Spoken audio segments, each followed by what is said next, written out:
You probably saw this video earlier. You experienced it when you were driving around Salt Lake. Firefighters watching for flare-ups after a recycling yard went up in flames. This happened earlier today here. Investigators say the whole thing started with sparks from a pallet cutter.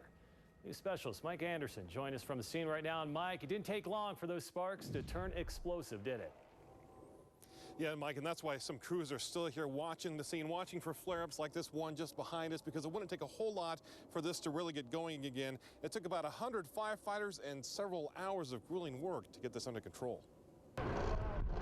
Flames tower over Rio's auto recycling Friday afternoon as firefighters pushed to get an upper hand on this very volatile situation. Once it went, it was just a ball of fire, and with this wind, it just fanned the flames, and it was just pretty scary. Nearby business owner Tracy Johnston says at times he could hear explosions. I was across the street in a parking lot, and it was so bad I could feel the heat on my face and my hands. The flames eventually consumed all 9 acres of the property. There were 2 shop-type buildings that are a complete loss in this fire situation, as well as multiple vehicles and trailers and other things that are out in this area. But that wasn't the end. Strong winds pushed the fire north into nearby brush, burning about 40 more acres. Very difficult points to access. A lot of there's rail lines in the areas, there's canals, there's ditches. The fire coming all the way up to I-80, where state troopers shut down traffic in both directions. It acts almost like a big bank of fog, and we didn't want traffic to come into that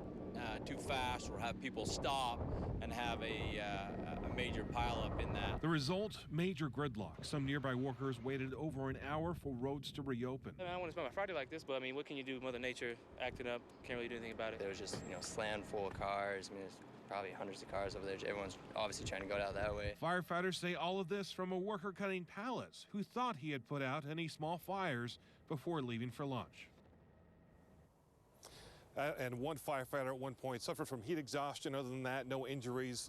Investigators looking into the causes of the explosions here, but with propane tanks, cars, oil left behind, there's a number of possibilities. Mike Anderson, KSL 5 News. Yeah, thanks, Mike. Certainly appreciate it.